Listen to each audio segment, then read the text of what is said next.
Questioning whether to pay off your mortgage early is the right instinct. But what you were taught about this decision by your advisors, your parents, the financial system, it was built for a world that just no longer exists. The rules of money changed, but most homeowners, they just haven't seen that yet. Now, the cost of getting this wrong, it's not a few $1,000s. It's the difference between eliminating a payment and building wealth that outlasts you. So in this video, I'm gonna break down the 3 reasons people pay off early: security, cash flow, and equity. I'm gonna run them through actual math on each one, and we're gonna see that what you may think you're doing isn't what you're achieving. All right, so let's go. All right, so I often say that the quality of your life comes down to the questions that you ask. And most people, they just ask pretty terrible questions. And when it comes to should you pay off your home early, the question most people are asking is, it's the wrong question. Should I pay off my mortgage early? Should I apply extra principal? Should I make 2 payments a year? See, that's binary thinking. It's yes or no. It's on or off. And binary thinking will keep you exactly where you are. So the right question isn't, should I pay it off? The right question is, why would I want to? Because once you know what you're actually trying to achieve, then the decision starts to make itself. Now, from coaching thousands of students on this, I've found there's really only 3 reasons people want to pay off their mortgage early. So let's break them down. Number 1, it's security. All right, no payment to the bank. I feel safe that way. Number 2, it's cash flow. Right, if I eliminate the payment, then I have more money, every single month. And number 3, it's equity. I want to build up the asset value in the home. So those are the 3 main concerns, the 3 main reasons that I've discovered after coaching all these people. And I want to break down each one because when you take a look at the math, get rid of the emotions, look at the math, look at the data, it looks completely different for every single one. So let's start with number 1. Let's start with security. Okay, so with security, the belief is pretty simple here. If I can just get rid of my mortgage payment, then I'm safe, right? I'm free from the mortgage. I'm clear. I have nothing hanging over me. I get it, right? I understand the feeling. It sounds good, right? But feelings, they're not a financial strategy. Here's the reality. To stay in your home every single month, you don't just have 1 payment. You have 5 payments or more. Let's break them down. Number 1, of course, you have your mortgage. That's the one that we're talking about eliminating, right? On top of that, number 2, you have property taxes. So you got to pay the state every single month for your house, whether you have a mortgage or not. If you don't pay it, they take the house. Number 3, you have insurance. Now, of course, that's required by your lender, but even if you don't have a lender, you still want to have insurance for catastrophic loss, right? So insurance doesn't go away. Number 4, you have utilities, right? In order to live in the house, you have to have electricity and gas and water, of course, all those things. Number 5, maintenance. I mean, you got the roof, the HVAC, right? Things break. They break on their own schedule. So we could go on more, but you get the idea. Even if I pay off the mortgage, even if I've eliminated exactly one of those 5, the obligations, they don't go to 0. It goes from maybe $3,400 a month down to $1,500 a month. I save money, but I still have to produce cash every single month just to keep the house. So the reason why I'm pointing that out is that that's not security, right? That's a lower number. Sure, it's cheaper. Okay. Real security, though, is income that exceeds your total cost of living. Eliminating 1 payment, it doesn't give you that.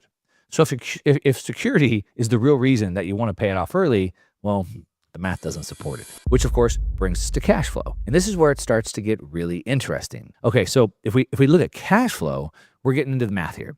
For this example, I want to use the California, since I'm in California, we use the California median home price, which is $875,000, which if you're not in California, that may sound insane, but that's what it is. Of course, plug in your own numbers for wherever you live, but the logic is going to be the same no matter where you live. So let's say that I have that home. It's a 75% loan to value. I put 25% down on the home. Okay, so that put it roughly to a $650,000 mortgage. Now let's say that I locked this in a couple years ago. I got it at, say, a 4.9% interest rate, and it's a 30-year fixed loan. So now my monthly payment is, let's call it $3,400 a month. All right, now let's say that I wanted to pay it off early. So I want to accelerate. I want to start paying it faster. So what I'm going to do is I'm going to put, 10% down, $365 per month extra towards the principal. All right. So that's it. Option 1. I send that $365 to the bank every single month extra. Now, if I do that, here's what actually happens. The money disappears into my equity. It's locked, and I can't touch that money. I can't touch it unless I refinance or I sell the property. And most people haven't really thought through this. They don't realize this, but when I make that extra payment, the monthly payment that I have, it doesn't actually change, right? Because the loan is amortized. So even though I'm paying extra principal, I'm not reducing what I owe every single month. Yes, I am shortening the timeline, but the payment still stays at 3,400. So that 365 that I'm putting in there is now frozen. And that 365 I'm putting in there every month is doing one job. It's saving me 4.9% over the long run. Yes. All right. But so option two, we could look at another option, the same 365 per month. Instead of, say, send it to the bank, I could do something else with it. I could choose to put it to work somewhere else instead. Like, I'll give it a couple options. Like, for example, I could put it just into the S&P 500.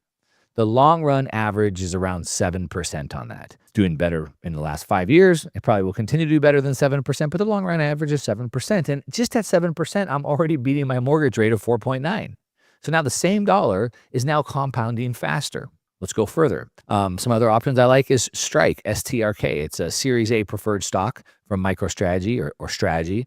It's a stated 8% yield. Currently, it's much higher than that.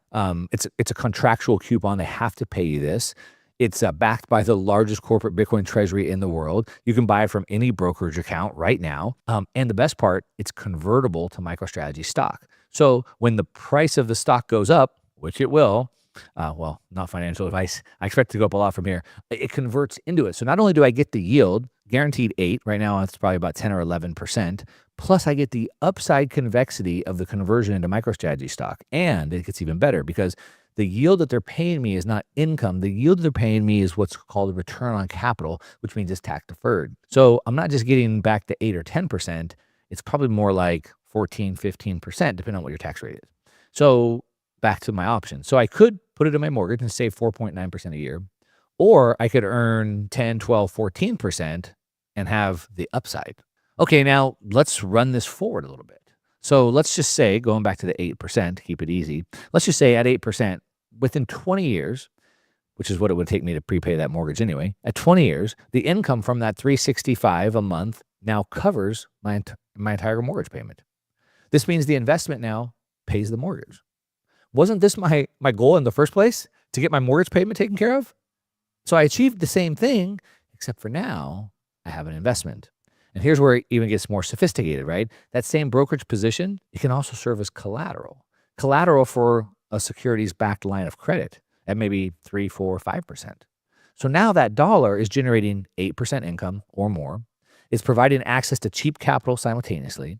And that capital is working now. But the cash flow, it's only part of the picture, right? The bigger question is the equity. And that math, it's a completely different conversation entirely. All right, so I want to talk about the equity game. Now, this is where most of the conventional wisdom lives. The idea is that your home is like a savings account. When you make your payments every single month, your equity builds up, and then after 30 years, you've got a paid off asset. And so now your retirement's secured, right? Well, there's actually something inside that logic that works in your favor, right? Something most people never think about: inflation arbitrage. What that means is that your mortgage payment is fixed, right? It's locked in today's dollars, but the dollar is being debased every single year. So what this means is that your $3,400 payment right now, maybe it feels heavy for you, but in 10 years, in 20 years, it's going to feel a lot lighter. Because as the government keeps printing money, your fixed debt keeps getting cheaper and cheaper and cheaper. So to service it over time gets easier. You borrowed yesterday's expensive dollar, but you get to pay them back with tomorrow's cheaper ones. That's what we call arbitrage. Now, it only works if you keep the mortgage. It only works if you keep the mortgage. If you pay it off early, you don't. So the trap is on the other side. Every dollar you accelerate into your equity is frozen, and it can't compound. It can't generate income. It's locked inside the walls of your house, earning the rate. You're avoiding 4.9% and nothing more. And now you have debt equity, right? And debt equity is the worst performing asset on your balance sheet. So now if we run the full spectrum just to compare it, if you pay down the mortgage, what you're really doing is you're saving the 4.9%. Now your money is locked. It's doing one job. But if I would put that money in the S&P 500 at 7%, the same $365 a month over 30 years is about $450,000. You've beaten your mortgage rate, and the money stayed mobile, stayed flexible. You had control. If I would have used STRK, instead, maybe with the security back line of credit, 8% yield, generating cash flow. Now I have the same position as collateral for cheap credit, 3, 4, 5%.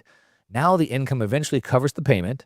The compounding gap between this and the option isn't incremental. Now the gap is generational. And then there's Bitcoin. I know the historical Bitcoin numbers, right? 68% compound annual growth rate CAGR over the last 10 years, 44% over the last 3 years, 30% if we look at it over the 200 weekly moving average. But let's be even more conservative. Let's say it's 20% going forward. Conservative at 20%. That same $365 a month over 30 years that you could be putting into it, it doesn't get you 450,000 like the S&P 500. It gets you somewhere between, ready, 18 and 22 million dollars. Now I know what you're thinking. That number sounds cherry picked. It's not, right? Because you've already seen the S&P 500 case. You've already seen the strike case. Bitcoin is just the far end of that same spectrum. The point isn't to tell you where to put your money here. Like, I'm just giving you options. I'm just giving you the math. I'm breaking this down for you. But the point is this: nowhere on that spectrum does paying down a 4.9% mortgage compete. Not even close. Most financial advice is designed to keep you out of trouble, designed to keep you from dying. But it's designed to keep you from losing, but it's not designed to help you win, not win the game of money. Now, safety and protection, they don't lose. They're designed not to lose. But that advice was built for a different era. We were in an equity-based system, a gold-backed equity-based system all the way up until 1971. It's only been about 50 years that everything changed. And so in that world, back in the equity-based system, paying down debt, saving conservatively, all that made sense, right? In your grandparents' generation, your parents' generation, maybe your generation, it worked back then. It's just we're not in that world anymore. We're now in a debt-based monetary system. That means that the old rules that guaranteed a specific outcome, it worked, but not the one that you're hoping for. The new system, the debt-based system, it rewards people who understand how to use fixed, low-cost capital, how to deploy it at a higher yield, and how to keep it mobile while it compounds. Look, revenue is what you earn, but wealth, it has to be engineered. It's something that we have to plan, we have to build. That's why right now today, 60% of six-figure earners, they earn a lot of revenue, they're still living paycheck to paycheck.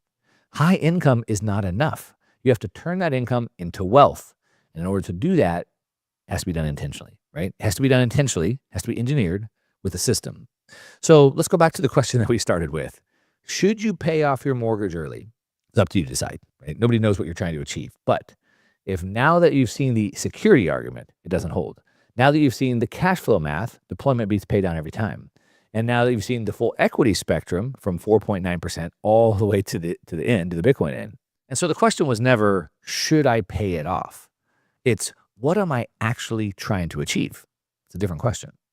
And once you know that, the answer to what you're trying to achieve, then the question is, how do I get more of that? How do I get more of that faster with the capital that I already have? You see, that's the engineer's mindset. That's exactly what we build inside the wealth operating system. How to stack these instruments, how to layer the leverage, how to get your capital doing multiple jobs simultaneously. Now, if you want to check that out, I'll put a link to that down below. If you want to know the 5-year Bitcoin retirement plan, you should probably go watch this video right here, and I'll see you over there. As I always say, to your success, I'm out.